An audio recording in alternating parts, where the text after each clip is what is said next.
नमस्कार साथियों, स्वागत है आपका स्टेट सर्विस ब्लूप्रिंट में। आज के इस वीडियो में हम ढक्कन के पठार से संबंधित 15 महत्वपूर्ण एमसीक्यूज को हल करेंगे, जो आपकी परीक्षा की तैयारी को और मजबूत बनाने में सहायक होंगे। भारतीय भूगोल में ढक्कन का पठार अपनी भौगोलिक संरचना, विस्तार, नदियां, मिट्टी और प्राकृतिक संसाधनों के कारण अत्यंत महत्वपूर्ण है। एमपीपीएससी जैसे परीक्षा में इन क्षेत्रों से जुड़े प्रश्न अक्सर पूछे जाते हैं। तो चलिए शुरू करते हैं आज का पहला प्रश्न। ढक्कन का पठार भारत के किस प्रमुख भौतिक विभाग का हिस्सा है? ऑप्शन ए उत्तरी मैदान, ऑप्शन बी प्रायद्वीपीय पठार, ऑप्शन सी तटीय मैदान, ऑप्शन डी हिमालयी क्षेत्र। चलिए उत्तर दीजिए। तो इसका सही उत्तर है ऑप्शन बी प्रायद्वीपीय पठार। दक्कन का पठार भारत के प्रायद्वीपीय पठार का एक प्रमुख भाग है। यह मुख्यतः दक्षिणी भारत में स्थित है और इसका विस्तार महाराष्ट्र, कर्नाटक, तेलंगाना तथा आंध्र प्रदेश के कुछ भागों तक है। यह क्षेत्र अपनी काली मिट्टी, बेसाल चट्टानों और प्रमुख नदियों के लिए जाना जाता है। चलिए आगे बढ़ते हैं। प्रश्न नंबर दूसरा। दक्कन का पठार मुख्यतः किस प्रकार की चट्टानों से संबंधित है? ऑप्शन ए नवीन जलोढ़ चट्टानें, ऑप्शन बी प्राचीन कठोर चट्टानें, ऑप्शन सी केवल अवसादी चट्टानें, ऑप्शन डी केवल हिमानी चट्टानें। चलिए उत्तर दीजिए। तो इसका सही उत्तर है ऑप्शन बी प्राचीन कठोर चट्टानें। दक्कन के पठार मुख्यतः बेसाल जैसे आग्नेय चट्टानों से बना है। इस चट्टानों का निर्माण प्राचीन ज्वालामुखी लावा के प्रवाह से हुआ है। इसी कारण दक्कन के पठार के बड़े भाग में काली मिट्टी यानी रेगुर मिट्टी पाई जाती है। चलिए आगे बढ़ते हैं। प्रश्न नंबर तीसरा। दक्कन ट्रैप का निर्माण मुख्यतः किससे हुआ है? ऑप्शन ए नदी द्वारा निक्षेपण, ऑप्शन बी ज्वालामुखी लावा के प्रवाह से, ऑप्शन सी हिमनदों के निक्षेप से, ऑप्शन डी समुद्री निक्षेप से। चलिए उत्तर दीजिए। तो इसका सही उत्तर है ऑप्शन बी ज्वालामुखी लावा के प्रवाह से। दक्कन के पठार का निर्माण मुख्यतः प्राचीन ज्वालामुखी लावा के प्रवाह से हुआ है। लावा के जमने से यहाँ बेसाल की चट्टानों का विस्तृत विक्षेत्र बना। इसी बेसाल के अपक्षय से दक्कन के पठार में काली मिट्टी का विकास हुआ। आगे बढ़ते हैं। प्रश्न नंबर चौथा। दक्कन ट्रैप क्षेत्र की प्रमुख मिट्टी कौन सी है? ऑप्शन ए लाल मिट्टी, ऑप्शन बी काली मिट्टी, ऑप्शन सी जलोढ़ मिट्टी, ऑप्शन डी लेटराइट मिट्टी। चलिए उत्तर दीजिए। तो इसका सही उत्तर है ऑप्शन बी काली मिट्टी। दक्कन ट्रैप क्षेत्र की प्रमुख मिट्टी काली मिट्टी है। यह मिट्टी मुख्यतः बेसाल चट्टानों के अपक्षय से बनी है।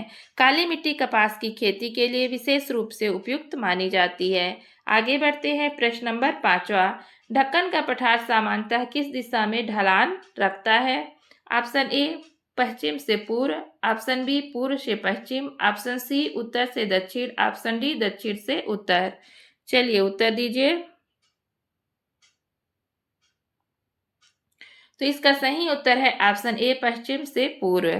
दक्कन का पठार सामान्यतः पश्चिम से पूर्व की ओर ढलान रखता है। इसी कारण इसका अधिकांश नदियां पूर्व की ओर बहकर बंगाल की खाड़ी में गिरती है। गोदावरी, कृष्णा और कावेरी इसकी प्रमुख पूर्ववाहिनी नदियां हैं।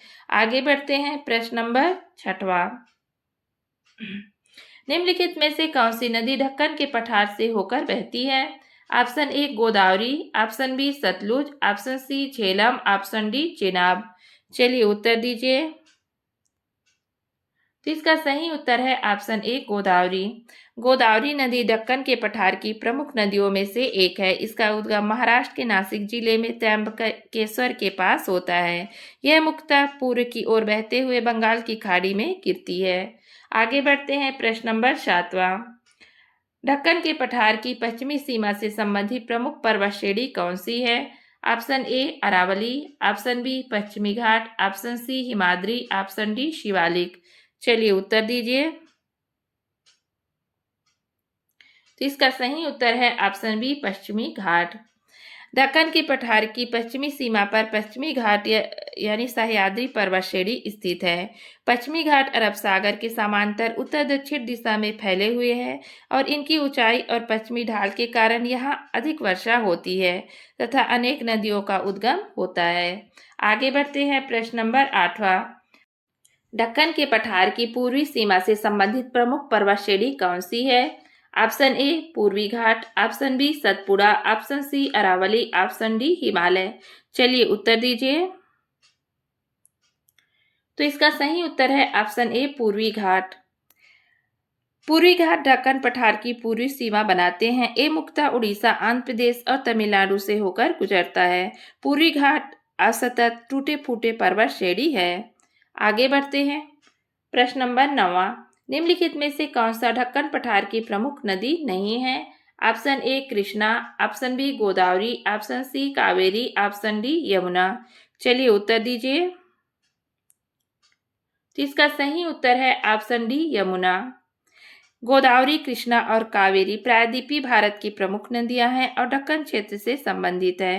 ये नदियां सामान्यतः पूर्व की ओर बहकर बंगाल की खाड़ी में गिरता है। यमुना दक्कन पठार की प्रमुख नदी नहीं है, यह गंगा की प्रमुख सहायक नदी है। आगे बढ़ते हैं। प्रश्न नंबर 10वां। दक्कन पठार की काली मिट्टी का निर्माण मुख्यतः किस चट्टान के अपक्षय से संबंधित है? Option A granite, option B basalt, option C बलुआ पत्थर, ऑप्शन डी चूना पत्थर। चलिए उत्तर दीजिए। तो इसका सही उत्तर है ऑप्शन बी बेसाल्ट। दक्कन पठार की काली मिट्टी मुख्यतः बेसाल्ट चट्टानों के अपक्षय से बनती है। बेसाल्ट चट्टानें दक्कन ट्रैप की ज्वालामुखी लावा से बनी है। काली मिट्टी को रेगुर या कपास मिट्टी भी कहा जाता है और यह कपास की खेती के लिए उपयुक्त है। आगे बढ़ते हैं। प्रश्न नंबर 11वां। निम्नलिखित में से कौन सी विशेषता दक्कन पठार की है? ऑप्शन ए अत्यधिक नवीन भूभाग, ऑप्शन बी प्राचीन स्थिर भूभाग, ऑप्शन सी हिमनदीय भूभाग, ऑप्शन डी समुद्री निक्षेपित मैदान। चलिए उत्तर दीजिए। तो इसका सही उत्तर है ऑप्शन बी प्राचीन स्थिर भूभाग। दक्कन का पठार प्रायद्वीपीय पठार का प्रमुख भाग है। यह भारत की सबसे प्राचीन और स्थिर भूभाग में शामिल है। इसका निर्माण मुख्यतः प्राचीन कठोर आग्नेय एवं कायांतित चट्टानों से हुआ है। आगे बढ़ते हैं। प्रश्न नंबर 12वां। दक्कन पठार में काली मिट्टी के कारण कौन सी फसल विशेष रूप से महत्वपूर्ण है? ऑप्शन ए कपास, ऑप्शन बी चाय, option C jute, option D गेहूं। चलिए उत्तर दीजिए। तो इसका सही उत्तर है ऑप्शन ए कपास।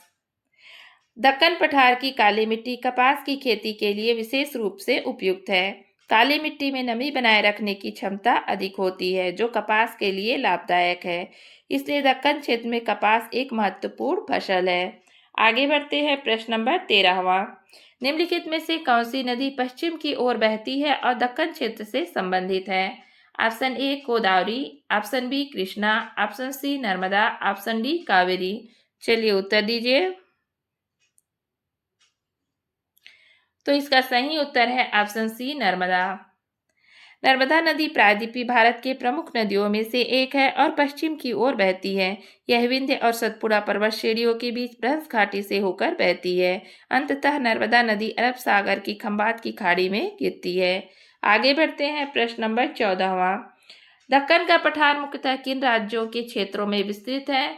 ऑप्शन ए महाराष्ट्र, कर्नाटक, तेलंगाना और आंध्र प्रदेश के भागों में, ऑप्शन बी पंजाब, हरियाणा और राजस्थान में, ऑप्शन सी बिहार, झारखंड और उत्तर प्रदेश में, ऑप्शन डी हिमाचल प्रदेश और उत्तराखंड में। चलिए उत्तर दीजिए। तो इसका सही उत्तर है ऑप्शन ए महाराष्ट्र, कर्नाटक, तेलंगाना और आंध्र प्रदेश के भागों में। दक्कन का पठार मुख्यतः प्रायद्वीपीय भारत के दक्षिणी भाग में विस्तृत है। इसका विस्तार महाराष्ट्र, कर्नाटक, तेलंगाना और आंध्र प्रदेश के बड़े हिस्सों में है। यह एक त्रिकोणीय पठारी क्षेत्र है जो नर्मदा नदी के दक्षिण में स्थित है। चलिए आगे बढ़ते हैं। प्रश्न नंबर 15वां। दक्कन पठार की नदियों की एक प्रमुख विशेषता क्या है? ऑप्शन ए अधिकांश नदियां हिमालय से निकलती है, ऑप्शन बी अधिकांश नदियां मौसमी वर्षा पर निर्भर है, ऑप्शन सी सभी नदियां पश्चिम की ओर बहती है, ऑप्शन डी सभी नदियां हिमनदों से पोषित है। चलिए उत्तर दीजिए।